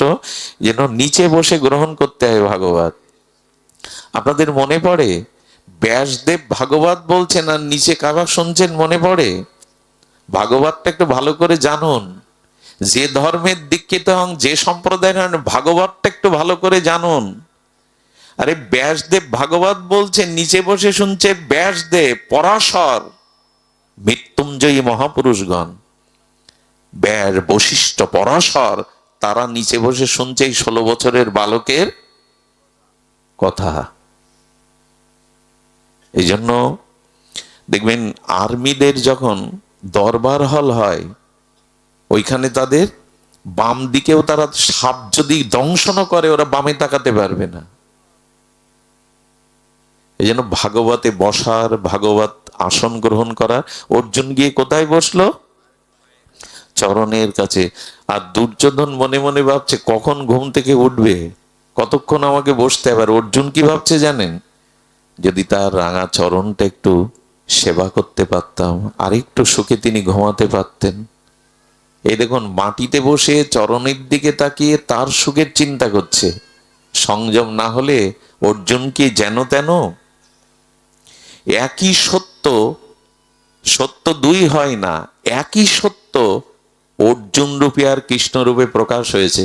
আচ্ছা, এই যে গোল, একটা গোল বাল্ব জ্বলছে আর ওই টিপটা লম্বা, বিদ্যুৎ কি লম্বা বা গোল? একই সত্য বিদ্যুৎ, কিন্তু যে আধারে যাচ্ছে সেখানে আকার দান। একই সত্য ভগবান অর্জুন রূপে আর কৃষ্ণ রূপে প্রকাশ হয়েছেন। সাধারণ নয় অর্জুন, জগৎকে দেখাচ্ছেন কোথায় বসতে হয়। ভগবানের চরণে বসে রাতুলো আতুলো রাঙা চরণের জন্য সেবায় ব্রতী। যদি সেবা করতে পারতাম, আরো ঘুমাতেন। গোবিন্দ দেখলেন আর অপেক্ষা নয়। যে বললাম, কাঁথা ঘুমের থেকে উঠতে গেলে কোন দিক দিয়ে ফেলতে হয়? মুখের দিক দিয়ে। দেখেই কাকে দেখলেন? আগে এসেছে কে? দেখলো আগে কাকে? কারণ কি? কারণ সংযম। অর্জুন চরণের অহংকার ত্যাগ করেছে প্রথমে, আর দ্বিতীয়ত ধৈর্য ধরে ভগবানের চরণ সেবার চিন্তা করছে, নিজের আশার জন্য না, নিজের সময়ের জন্য না। যার জীবনে সংযম আছে, যার জীবনে অহংকার ত্যাগ হয়েছে, গোবিন্দর দৃষ্টি কার দিকে পড়বে? তবে তার দিকে। এর থেকে বড় দৃষ্টান্ত আর আছে? যেই বলেছে অর্জুন তুমি কুশল তো, কখন এসেছো? সবই তো জানেন ভগবান, কি চাই বলো? সঙ্গে সঙ্গে মহামানী দুর্যোধন বলছেন আগে এসেছি আমি, কিছু দেওয়ার হলে আগে তো আমার সাথে কথা বলবেন। দুর্যোধন তুমি আগে এসেছো, কিন্তু দেখেছি তো অর্জুনকে। ভগবান সংকেত দিলেন যার অভিমান অহংকার নেই, যে আমার সংযমী। অর্জুন কেমন সংযমী জানেন? আমার মুখে এ কথা মানায় না, তবু বলি। অর্জুন একবার স্বর্গে গিয়েছিলেন অস্ত্রবিদ্যা শিক্ষার জন্য। স্বর্গের মেনকার রূপে ইন্দ্রিয় বশীভূত হয়ে গেছিলেন। সেই মেনকা নিজেকে সুন্দরী, একে তো সুন্দরী, সুসজ্জিতা করে কাম উদ্দীপ্ত হয়ে গভীর রাতে অর্জুনকে প্রেম নিবেদন করেছিলেন। অর্জুন নেমে এসে প্রণাম করে বলেছিলেন আপনি স্বর্গের দেবতাদের মনোরঞ্জন করেন, এই হেতু আপনি আমার মা, আমার প্রণাম নিন। মেনকা, তিনি বলেছিলেন মেনকার স্বর্গের অশ্বরীর রূপযৌবন কান উদ্দীপ্ত সিঙ্গার দেখে যে মা বলে প্রণাম করতে পারে, বিশ্বজয় এর দ্বারাই সম্ভব, দুর্যোধনের দ্বারা না। এই জন্য জীবনে অহংকার ত্যাগ করুন আর সংযম আনুন। দুটি জিনিস সংযম না করলে কোনো কালেই এই 1000 বার ভাগবত শুনলেও বিবেক জাগবে না। এক চোখকে আর এক জিহ্বাকে। কলিযুগে বর্তমান প্রেক্ষাপটে সব নষ্ট হয়ে গেল দুটো রিপুর কারণে, এক যৌন, এক অন্ন। কি করে ভালো মন্দ জিহ্বায় খাবো আর কি করে ভোগ করব। এই দুটি জিনিস বন্যা হলে কি হয়? চারিদিকে জলময় হয়ে যায়। এই দুটি জিনিস পৃথিবীকে ধ্বংসের দিকে নিয়ে গেল। এক ভালো খাওয়ার কোনো সংযম নেই আমাদের, যা মানুষ সর্বভুক হয়ে গেছে। আরে 1 মাস বাঘ যদি উপোস করে থাকে, ওর সামনে ঘাস দিলে খাবে? বাঘের সামনে? কোন গাভী মা 1 মাস না খেয়ে থাকলে ওর সামনে মাছ মাংস দিন, খাবে? মানুষ সব খায়, সর্বভুক প্রাণী। জিহ্বার লালসা যে নিয়ন্ত্রণ করতে পারেনি, তার দ্বারা ভজন সাধন নয়। আজ মানুষের রোগের মূল কারণ আহার। আহার শুদ্ধ না হলে, আহার সংযত না হলে আপনি বাঁচতে পারবেন না। সমস্ত রোগের মূল কারণ হলো আহার। জিহ্বা সংযত আর কাম, এই দুটি জিনিসের অভিশাপ মহাপ্রভু বলে দিয়েছেন। তিনি প্রেমাবতারে এসেছিলেন হরিনাম প্রেম বিতরণ করতে, কিন্তু সেই মহাপ্রভু বলেছিলেন 2 জন ব্যক্তি কৃষ্ণ পাবে না। আর আপনারা এই এত পাঠের মধ্যে যেন এইসব আবার প্রকাশ করবেন না, 2 জন ব্যক্তি কৃষ্ণ বলে দিয়েছেন মহাপ্রভু পাবে না, এইসব যেন প্রচার করবেন না। পুরোটাই প্রচারের মূল বস্তুটা দিবেন, এটা প্রচার। ওরই একবার দেখি মোবাইলে নেটে দেওয়া আছে, মহাপ্রভু বলেছেন 2 জন ব্যক্তি কৃষ্ণ পাবে না। এইভাবে বলা নেই এই ব্যাখ্যাটা। এই দুটো জিনিস সংস্কার হলেই পাবেন। আপাতত এই দোষ আমার আছে, এটি সংস্কার হলেই পাওয়া যাবে। কি বলা আছে? জিহ্বা অতি লোভময়, ইতি উতি ধাই, শিষ্ণ দর পরায়ণ কৃষ্ণ নাহি পায়। মহাপ্রভু বলছেন যার কামবেগ দমন হয়নি আর যার জিহ্বার লালসা দমন হয়নি, ইনি কোনো কালেই কৃষ্ণ পাওয়ার অধিকারী নন। যৌন কি, আর আমরা সত্যটাকে ঢেকে দিতে চলেছি। দেখুন, কপটতা থাকলে ভগবান পাওয়া যায় না, সরলতাই ভগবান প্রাপ্তির উপায়। কপট কাকে বলে জানেন? কপট আর কপট। কপট বলে ঘরের দরজাকে। দরজা দিয়ে দিলে ঘরে কি আছে আর দেখা যায়? ঢেকে দেওয়ার জন্যই তো দরজা। ঘরে কি আছে এটা ঢেকে দেওয়ার জন্যই দরজা। তাহলে কপট মানে ঘরের দরজা। আর কপট যিনি সত্যকে ঢাকতে চান, ইনি হলেন কপট। সত্য ঢাকা কেমন জানেন? চুলগুলো পেকেছে 70 বছর বয়স, এটা তো সত্য, কেন কালি দিয়ে ঢেকে দিচ্ছেন? সত্যকে কেন ঢেকে দিচ্ছেন? তার মানে কি জানেন? আমি সত্যকে স্বীকার করতে শিখিনি। প্লাস্টিক সার্জারি করার কি দরকার? সত্য আপনার চর্ম ঢেলা হয়ে গেছে, রূপ যৌবনে থাকলেও তো বেঁচে থাকতে পারবেন। মাইকেল জ্যাকসন মনে আছে? 50 কোটি টাকা ব্যয় করে প্লাস্টিক সার্জারি করেছিলেন, তার মৃত্যুটাও রহস্যে ভরা। কি করবেন আপনি? সত্যকে কেন ঢেকে দিতে চাইছেন? সত্যকে ঢাকতে না, একে বলে কপট। আর কপট ব্যক্তির দুয়ার বন্ধ হয়ে যাওয়ার ভেতরে ভগবান প্রবেশ করতে দরকার নেই এসবের। ছাড়ো রে মন কপট চাতুরি, বদনে বলো কপটতা ছাড়ো, না হলে ওইখানে হরি বলেও কাজ হবে না। মন আর মুখ দুই হলেই ছেদ হয়ে যাবে। এই জন্য শাস্ত্রে বলছেন সত্যকে ঢেকে কপট বন্ধ করে দিও না, ভেতরে কিছু ঢুকবে না। সুধীজন, সংযম চাই আর অহংকার ত্যাগ চাই। আরো বলবার ইচ্ছা থাকে কিন্তু সময় চলে যায়। আমি পরিশেষে আপনাদের একটু নিবেদন করি, আরো কিছু বলার তো থাকে, যদি মহাপ্রভু কৃপা করে আমরা বলবো, কিন্তু আপাতত বিশ্রাম করি এই কথা দিয়ে। দেখুন, সময় খুব সংকীর্ণ হয়ে আসছে। পাঠের সময়ও যেমন বিশ্রামের দিকে এগিয়ে যাচ্ছে, একটু একটু করে প্রতিটি মুহূর্ত আমাদের জীবনের সময়টাও শেষ হয়ে আসছে। কিছু করার দরকার। খালি হাতে যেন ফিরে না যায়। যা কিছু পূর্বজন্মের আছে তা যদি ভোগ করে যায়, সঞ্চয় করে না যায়, আগামী জন্ম কিন্তু খুব বিপাকে পড়তে হবে, খুব ভয়ানক গতাগতিতে যেতে হবে। আমরা যেন ভুলটা আর না করি। অনেক জন্ম ভুল করেছি, এই মায়া কবলিত হয়ে ভুল করতে করতে আমরা অনেক ভুল করে বসেছি। আর যেন ভুল না করি। আর এই ভুল না করার দরুন প্রয়োজন দুটি জিনিস। এটি বলেই আজকের পাঠ বিশ্রামে। এক হলো সাধু সঙ্গ, দ্বিতীয় হলো সাধুগুরুর সেবা। সেবা যতদিন আপনার মধ্যে না আসবে ততদিন আপনি ভক্তি এবং প্রগতি ভজনের অধিকারী নন। সবখানেই সেবা। হনুমানকে মুক্তি দিতে চাইল ভগবান। হনুমান বলছেন, মুক্তি পেলে কি তোমার দাস হয়ে চরণ সেবা করতে পারবো? বলে, মুক্তি পেলে তো আমার সাথে মিশে যাবে। হনুমান বললেন, যদি তোমার সেবাই না করতে পারি, ও মুক্তি আমার কাছে তুচ্ছ। আমি মুক্তি চাই না, আমি তোমার চরণে সেবা করতে চাই। ঠাকুর নরোত্তম কি বললেন? মালতীর মালাগাতি পরাবো দোহার গলে। হ্যাঁ, সব সেবা। অধরে তুলিয়া দিব কর্পূর তাম্বুলে, হেমগৌরী অঙ্গে দেব সোয়া চন্দন গন্ধ। সব সেবা। প্রহ্লাদ মহারাজ বললেন, প্রভু বর কি দিতে চাও? তোমার কাছে কোনো চাওয়ার জন্য ইচ্ছাটাও মনে না জাগে, তো কি করতে চাও? যেন তোমাকে আনন্দ দিতে পারি, সুখ দিতে পারি। চাওয়ার কোনো বাসনার বীজটাও যেন মরে যায়, যেন তোমার চরণ সেবা করতে পারি।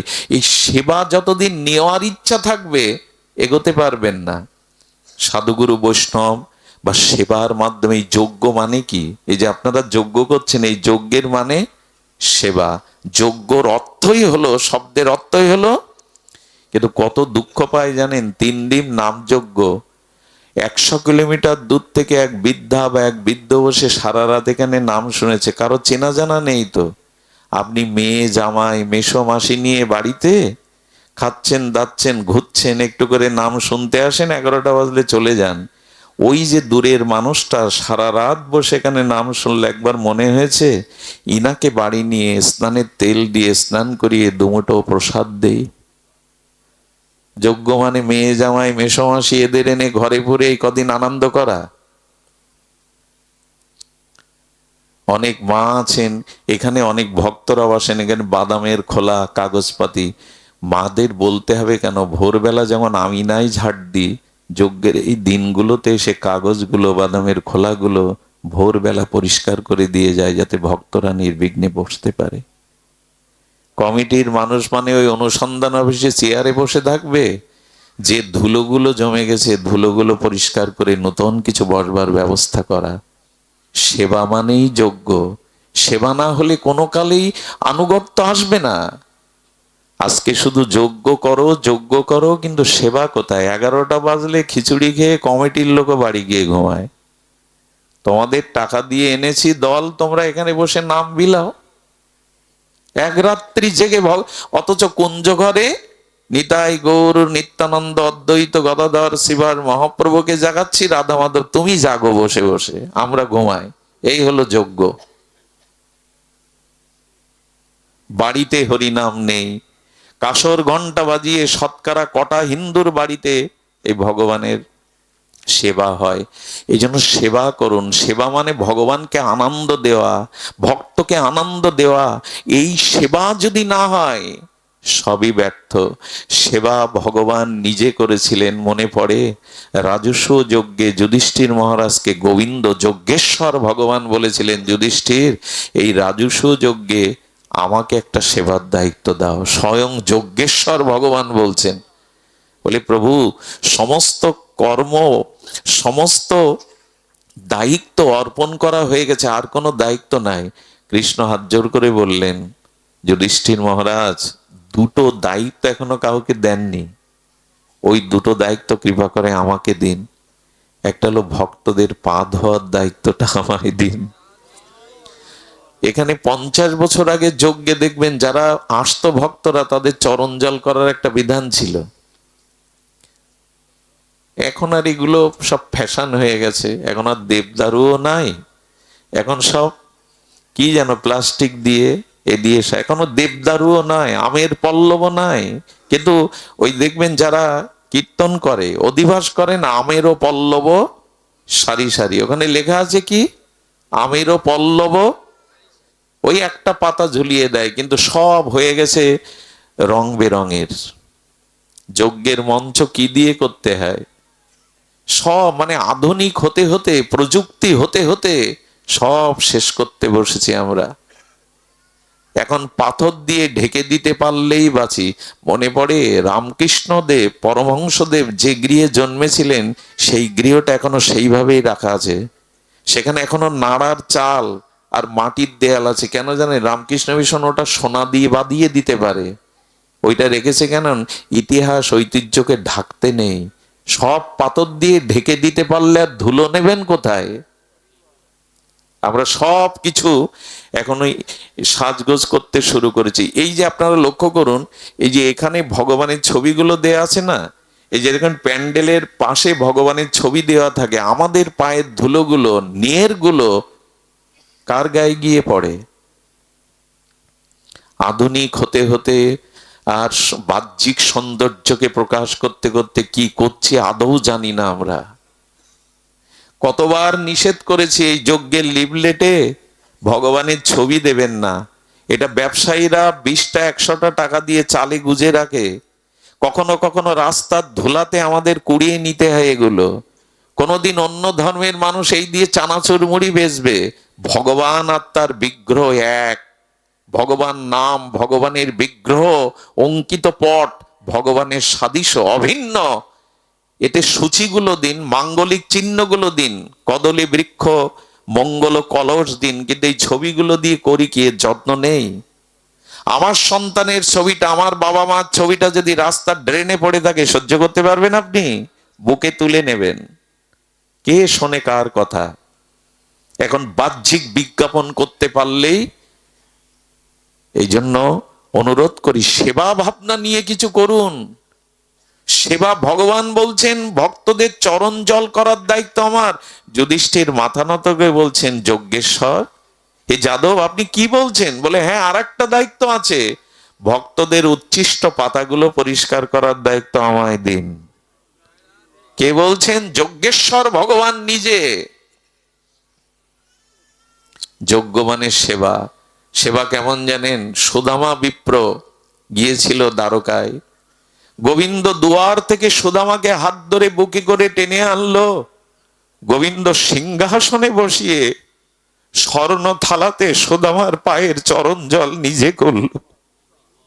জগদীশ্বর ভগবান তার বাল্যবন্ধু সুদামা, কিন্তু বলছে কৃষ্ণকে যদি প্রশ্ন করেন জগদীশ্বরকে, ভগবানকে, তুমি কেন বন্ধুর চরণ জল করাচ্ছ? তোমার স্ত্রী আছে তো, রুক্মিণী আছে, সত্যভামা আছে, দাস দাসী আছে, তাদের দিয়ে চরণ জল করাও। বলে সুদামা শুধু বন্ধু হয়ে আসেনি, সুদামা ভগবানের প্রিয় অনুরাগী ভক্ত, সর্বদা নাম করেন, পাঁচ বাড়িতে ভিক্ষা করে যা পান তাই ভগবানকে ভোগ লাগিয়ে পান। 20 বছরে স্ত্রীকে ভালো একটা শাড়ি কিনে দিতে পারিনি, তবু ভগবানের প্রতি তার কোনো নালিশ নাই। যে বাড়িতে ভিক্ষা দেয় না তাদের বরঞ্চ বেশি আশীর্বাদ করে। আজ আমার দুয়ারে আমার বাল্য বন্ধু নয়, আজ একজন ভক্ত এসেছে আমার দুয়ারে। স্ত্রীকে বলতে পারতেন না, দাস দাসীকে বলতে পারতেন না, গোবিন্দ নিজে সুদামার চরণ জল করলেন। সেই চরণ জল গোবিন্দ নিজে মস্তকে ধারণ করলেন। ভক্তের চরণ ধুলি, ভক্তের চরণ ধৌত জলেই ভক্তি আছে, এটা নিজে আচরণ করছেন স্বয়ং যজ্ঞেশ্বর। সেই জল চরণামৃত করে পান করলেন, আর সেই জল রুক্মিণী, সত্যভামা, জাম্বুবতী এদেরকে দিয়ে বললেন এই চরণ জল পান করো। সুদামাকে খাটে বসিয়ে গোবিন্দ বিজন করছে, সেবা করছে। শুনুন, গুরু সেবা, ভক্ত সেবা চাকর বাকর দিয়ে, লোকজন দিয়ে করতে নেই, নিজে করতে হয়, ভগবান দেখাচ্ছেন। আজ গোবিন্দ নিজে আর বিজন করছেন তালপাতার পাখা দিয়ে, আর সুদামার খাটে বসিয়ে তাকে বিশ্রাম দিয়েছেন। সুদীজন সুদামাকে বিশ্রাম দিয়ে গোবিন্দ সুদামাকে নিজে হাতে সেবা করে কি বলেছিলেন জানেন? রুক্মিণী, সত্যভামা এই প্রেয়সী বরাদের ডেকে বলেছিলেন, আমার সুদামা যতক্ষণ থাকবে তোমাদের মুখে যেন হাসি না পড়ায়।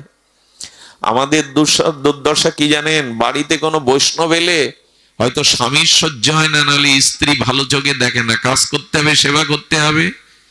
যে বাড়িতে স্বামী স্ত্রী পরিবারের সকলেই সাধু সেবায় ব্রতী হয়, সে বাড়ি বৈকুণ্ঠ হয়ে ওঠে, ভগবানের আশীর্বাদে ভরে ওঠে। আজকে রুক্মিণী সত্যভামাকে কৃষ্ণ বলছেন, জগদীশ্বর বলছেন, অনন্ত বিশ্ব ব্রহ্মাণ্ডের সচ্চিদানন্দ বিগ্রহ ভগবান বলছেন, শোনো রুক্মিণী, সত্যভামা, আমার বন্ধু যতক্ষণ থাকবে সুদামা তোমাদের মুখে যেন হাসি না পড়ায়। আমরা স্ত্রীদের বলি তো, গুরুদেব বাড়ি এসছে, ভক্ত বাড়ি এসছে, তোমরা হাসি মুখে থেকো। গোবিন্দ বলছেন, সুদামার দিকে তাকিয়ে গোবিন্দ বারবার বলছে, সুদামা কিছু এনেছো নিশ্চয় আমার জন্য, কিছু তো এনেছো, খালি হাতে তো আসনি বন্ধু দর্শনে।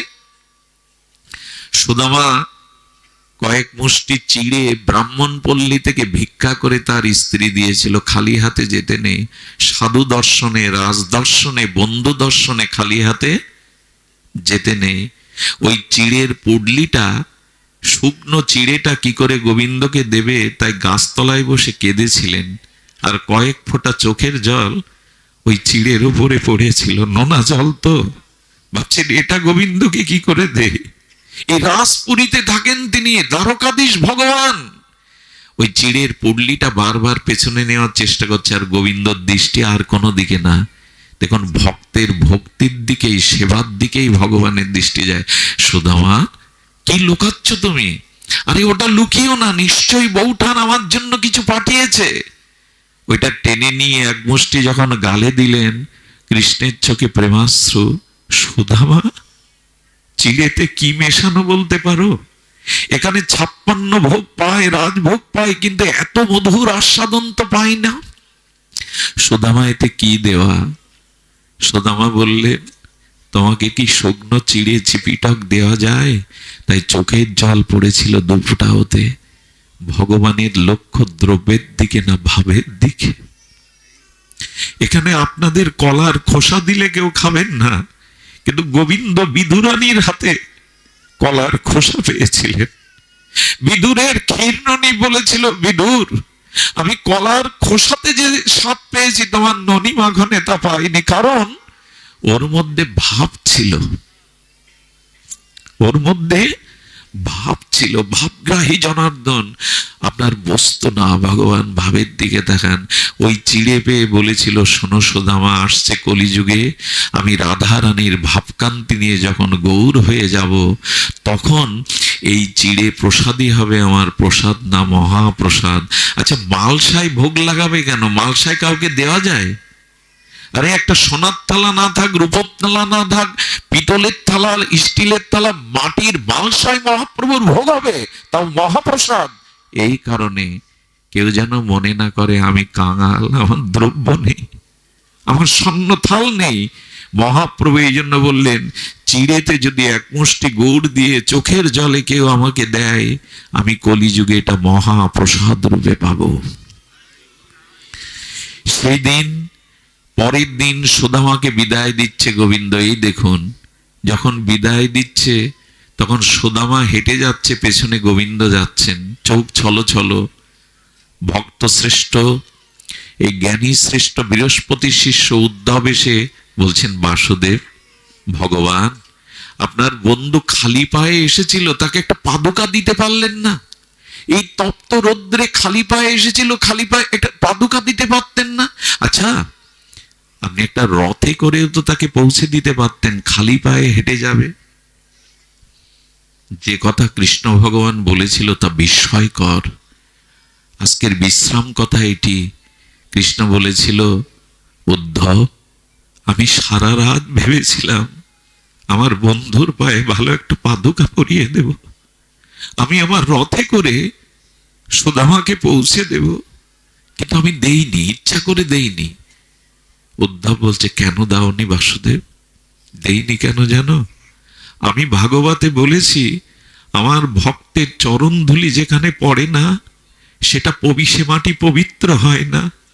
আমি যদি জুতো পরিয়ে দিতাম, আমার এই দ্বারকার মাটি ধন্য হতো না, দ্বারকার মাটি পবিত্র হতো না। তাই ভক্তের চরণ ধুলি যেখানে পড়ে সেই মাটি বিশুদ্ধ, সর্বতীর্থে সার হয়ে যায়। এই জন্য পাদুকা দেইনি। আচ্ছা, রথ দেইনি কেন জানো? রথটা কেন দেইনি জানো? রথ দেইনি এই জন্য, ধ্যান দিয়ে শুনুন, বলে রথটা দেইনি কেন জানো? এই চোখের ফল, এই চোখের সার্থকতা ভক্তকে দর্শন করা। আমি যদি রথে চড়িয়ে দিতাম, আমার নয়নের আড়ালে হয়ে যেত উদ্ধব। তাই আমি রথে দেইনি, যতদূর আমার বন্ধু হেঁটে যায় ততদূর যেন আমার চোখ ধন্য হয়। উদ্ধব সুদামার মতো নিষ্কিঞ্চন ভক্তকে দর্শন করে যাতে আমার নয়ন ধন্য হয়, তাই আমি রথে তাকে দেইনি। যতদূর চোখ যায় ততদূর যেন আমি ভক্তকে দর্শন। আসুন আমরা এই মন্ত্র নিয়ে আজ ভগবত বিশ্রাম করি, যেন ভক্ত দর্শন আর ভক্ত সেবায় আমাদের জীবনে ব্রতী হয়। আজ এইটুকু। আমাদের গৌতমদা, কালকের অনুষ্ঠান ছিল আমার, উনি কমিটির সাথে আজকের দিনটা আমাকে সুযোগ করে দেওয়ায় দাদাজিকে, কমিটিকে ধন্যবাদ দেই। আপনাদের মঙ্গল হোক, কল্যাণ হোক। জয় শ্রী গুরু প্রেমানন্দে গৌর হরি বল। জয় রাধে, জয় রাধে। সকলের জন্য প্রসাদের ব্যবস্থা করেছেন।